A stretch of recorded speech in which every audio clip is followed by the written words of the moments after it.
ஸ்ரீ மகாகுரப்யோ நமஹ. ஹரிஹி ஓம்.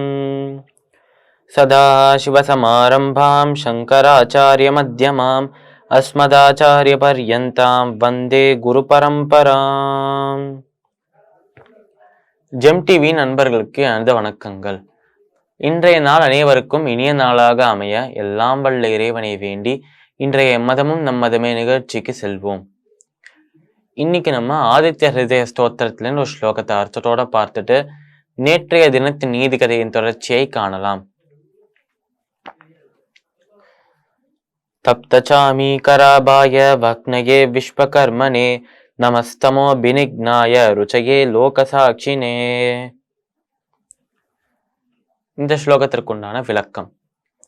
தப்தசாமி கராபாய வக்னயே விஸ்வகர்மனே, அதாவது இந்த பிரபஞ்சத்தையே படைத்து அந்த பிரபஞ்சத்தை ஒளியால் நிரப்பி வச்சிருக்காராம் நம்மளோட சூரியதேவன். நமஸ்தமோ பினிக்னாய ருச்சயே லோகசாட்சினே, அதாவது தமோ அப்படின்னு சொன்னா நம்மளோட இருள் அப்படின்னு அர்த்தம். இந்த இருளை விளக்கி அந்த இருள் யாரை பார்த்து பயப்படுமோ அவருக்கு நமஸ்காரம். அவர்தான் இந்த உலகத்தை படைத்து ஒரு விளையாட்டை போல அதை பார்த்துட்டு இருக்காராம் எப்பயுமே. இந்த ஸ்லோகத்திற்குண்டான விளக்கம் இதுதான்.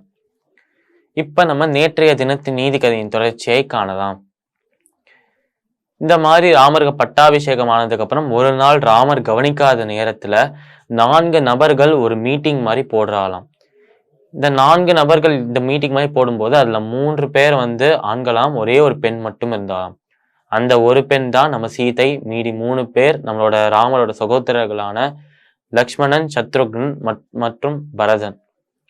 இந்த 4 பேரும் இந்த மீட்டிங்கை ஏன் போடுறா அப்படின்னா அதுக்கு முக்கியமான காரணமா இருந்தது ராமரோட பட்டாபிஷேகத்துல அந்த வெரி இம்பார்ட்டன்ட் பர்சன், ரொம்ப முக்கியமான நபரா இருந்த ஆஞ்சநேயர் தான்.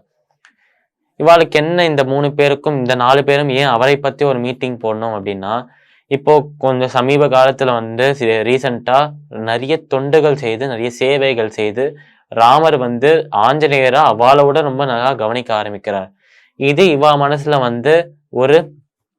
மனசுல ஒரு தாக்கத்தை ஏற்படுத்தி இவா நினைக்கிறா, இந்த மாதிரி நம்ம ஆஞ்சநேயரை விட நிறைய வேலைகள் செய்தா அவரை கவனிக்கிறத விட்டுட்டு நம்மளை கவனிப்பார். அதனால என்ன பண்ணலாம், ராமரோட எல்லா வேலைகளையும் பிரித்து 4ஆ பிரித்து 4 பேருமே செய்யலாம் அப்படின்னு சொல்றா சீதை. இதை கேட்டு சரின்னு சொல்லிட்டு சம்மதிக்கிறா இந்த 3 சகோதரர்களும். இந்த மாதிரி ஒரு லிஸ்ட் ரெடி பண்ணிட்டு, இந்த மாதிரி ராமருக்கு என்னென்ன வேலைகள்னு ஒரு லிஸ்ட் ரெடி பண்ணி அதுல பரதனுக்கு எவ்வளோ வேலைகள், சத்ருகனுக்கு எவ்வளோ, லக்ஷ்மணனுக்கு எவ்வளோ, சீதைக்கு எவ்வளோ அப்படின்னு எல்லாருக்கும் ஒரு லிஸ்ட்டை போட்டு அதை ராமர்கிட்ட எடுத்துன்னு போய் காட்டும் போது நம்ம ராமரும் ஓகே இதை செயல்படுத்துங்க அப்படின்னு சொல்லலை.